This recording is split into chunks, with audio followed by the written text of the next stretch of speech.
Bom, gente, vou exemplificar uma curva de transformação tempo-temperatura, TTT, de uma região que eu tenho, uma região perlítica aí, tá?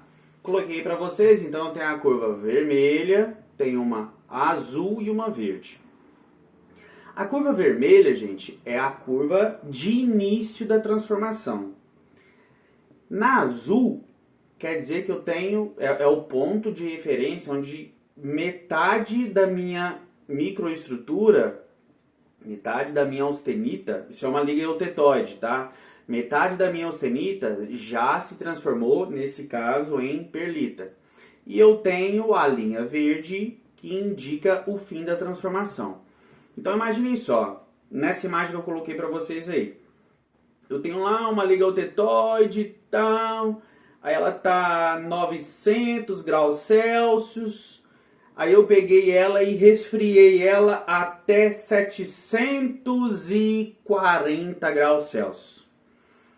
740, na realidade, nessa imagem aqui tá 620, né, mais ou menos. Vamos pegar ela então.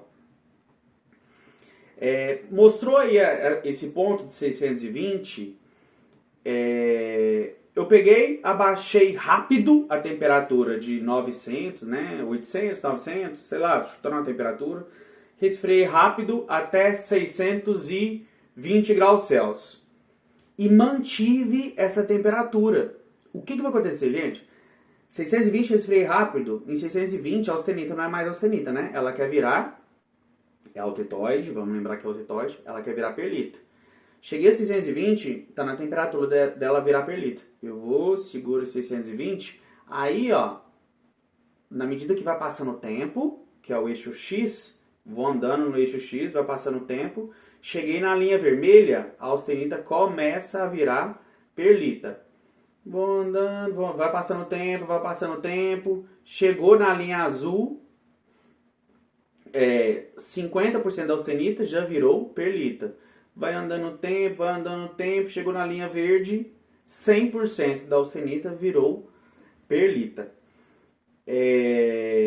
Notem que a linha vermelha, vamos pegar lá embaixo, lá, o ponto C que está ali na linha vermelha, ele está, olha lá embaixo, gente, no eixo tempo, a escala é logarítmica, tá? Então, no ponto C ali, vamos considerar que eu resfriei rápido, aí ali com bateu o olho assim na escala logarítmica, é meio ruim de ficar enxergando, né? Mas vamos supor que chegou ali 2 segundos e meio, ou no ponto C. Então, com 2 segundos e meio, a austenita começou a virar perlita. Aí foi andando, chegou a 50%, chegou no ponto D, o ponto D passou do 10 um pouquinho ali, bem pouquinho. Vamos supor que de 2,5 segundos começou a formar a perlita, e a perlita, a austenita, se transformou totalmente em perlita lá no ponto D depois de uns 11 segundos mais ou menos. Nessa mesma imagem está escrito perlita grosseira, né? Na parte de cima aqui, e na parte de baixo está escrito perlita fina. O que quer dizer isso, gente? Se eu fosse lá e abaixasse a temperatura para uns 650 graus Celsius e mantenho o tempo, por um tempo, nessa temperatura até que essa transformação da perlita ocorra, eu tenho uma perlita mais grosseira. Se em vez de 740, acho que foi 740 que eu falei agora, né? Se em vez dessa temperatura que eu acabei de falar por último aí, eu chegar numa temperatura mais baixa, tipo 550 graus Celsius, vou resfrio rápido até 550 graus Celsius e mantenho a formação, essa transformação da austenita em perlita, uma temperatura mais baixa. Temperaturas mais baixas, gente, a gente tem uma taxa menor de difusão, vocês estão lembrados, né? Uma taxa menor de difusão, não dá tempo dos cristais os grãos de perlita irem aumentando. Então, os grãos ficam todos mais finos. Então, é por isso que a gente fala perlita mais fina. Gente, daqui para frente, tudo que a gente for falar do material, quanto menor a taxa de fusão, ou seja, quanto mais rápido for, quanto mais rápido eu baixar a temperatura, mais duro e mais resistente tende a ser esse meu material. Por exemplo, se eu estou falando de perlita fina, uma mais fina ou uma perlita mais grosseira, a perlita mais fina tem uma resistência, tende a ter uma resistência mecânica, uma dureza maior do que a perlita grosseira. A gente vai ver também que então eu tenho perlita grosseira, perlita fina. A gente vai falar agora, que eu vou colocar a imagem para vocês aqui, da bainita e martensita. Então a perlita fina tem uma taxa de fusão menor que a grosseira.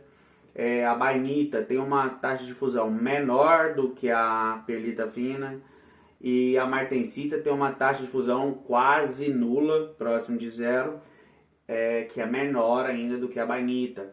Então a martensita tem maior dureza e resistência do que a bainita tem maior dureza e resistência mecânica do que perlita fina, e perlita fina tem menor dureza e maior resistência mecânica do que perlita grosseira. Tá aí o diagrama TTT completo, né, de uma liga eutetoide, composição eutetoide. A gente vê na parte de cima ali então a região de formação perlítica, bainítica, e aqui embaixo nós temos as linhas de martensita, tá? Imagine só aquela linha preta, igual na última imagem que tinha aí, de resfriamento, né? Peguei, resfriei o material rápido ali até 650 graus Celsius.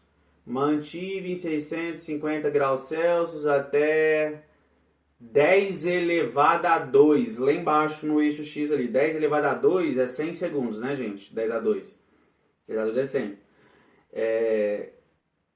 Em 100 segundos ali, toda a minha austenita já vai ter virado perlita já. E tá mais naquela região de cima. A gente sabe que aquela região de cima é perlita grosseira.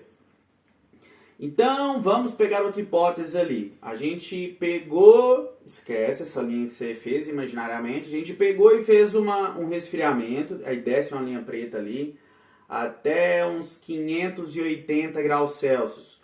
Os 580 graus Celsius a gente vai e mantém a temperatura da liga até uns 10 segundos mais ou menos. Aí em 10 segundos deu tempo de toda a minha austenita, né? Ela começa na linha vermelha, a gente já viu, e termina na linha verde. Deu tempo de toda a minha austenita virar perlita, só que dessa vez a perlita é mais fina, a gente sabe que ela é perlita fina.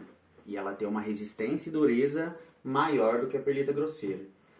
Agora, gente, se eu peguei a minha liga, abaixei a temperatura dela rápido, até 500 graus Celsius, e mantive a liga em 500 graus Celsius até também uns 10 segundos, eu tive formação de 100% de bainita. Estou formando bainita, tá? Agora, se eu peguei e resfriei a minha liga em menos de um segundo, ó, procura um lá, onde é que está 1 segundo ali, em menos de 0,8 segundos, resfriei ela rápido pra caramba, até chegar a temperatura de 200 graus Celsius, gente, chegou até 200 graus Celsius, eu garanto que eu tive a formação de martensita. Notem que eu tenho uma linha reta aqui, né, no eixo X. Se eu manter essa temperatura, gente, eu vou ter 50% de martensita e 50% de austenita. Ah, não, mentira. 50%, gente, tá nos 180 graus Celsius ali. Mas sei lá, eu acho que vocês acharam a linha aí, né? Então, a 180 graus Celsius mais ou menos, cheguei, resfriei lá e mantenho naquele patamar. Em cima daquela linha tracejada, da primeira de cima. Que tá M 50%. Ali quer dizer que se eu cheguei naquela temperatura muito rápido, imagina uma linha, traça a linha preta lá, e ela em menos de um segundo, cheguei lá até aquela linha ali de M 50%. Quer dizer que naquela temperatura, gente, eu tive 50% da austenita virou martensita, e se eu mantiver aquela temperatura, nada muda na microestrutura. Se eu pego, aí depois eu resfrio para a temperatura ambiente, na temperatura ambiente a gente tem uma formação de 100% de martensita. Por que eu fiz isso aqui, gente? Eu tenho um preconceito danado com 100%, porque, como eu já falei outras vezes, nada é 100%. Não existe nada 100%. Não existe nada puro. E também não tem 100% de martensita não, tá? Isso seria no ideal mesmo. Então, no final das contas, a gente acaba tendo austenita retida, a gente acaba tendo uma difusão mínima, né? Isso é se não tivesse difusão nenhuma. Mas a gente acaba tendo uma difusão mínima de átomos ali e acaba aparecendo um constituinte ou outro, seja ele cementita, né? Mas enfim, isso é 100% uma palavra muito pesada quando a gente está falando de materiais.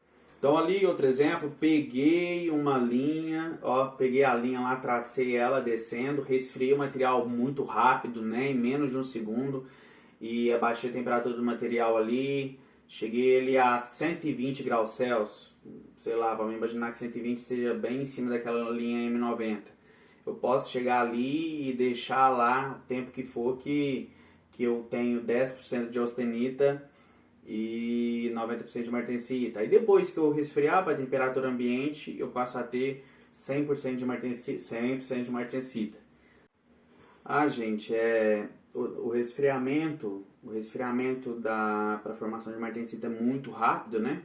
E cheguei lá embaixo, lá na área de formação de martensita, como eu comentei com vocês, a transformação não depende mais do tempo, né? Depende apenas da temperatura. Então, depois de um tempão, se eu resfriar e chegar essa liga na temperatura ambiente aí, eu continuo tendo o aumento do teor de martensita. Então, isso a gente chama isso de transformação atérmica, que é essa que a gente tem, né? Depois que a gente consegue chegar na temperatura lá de formação da martensita, o tempo não influencia mais na formação.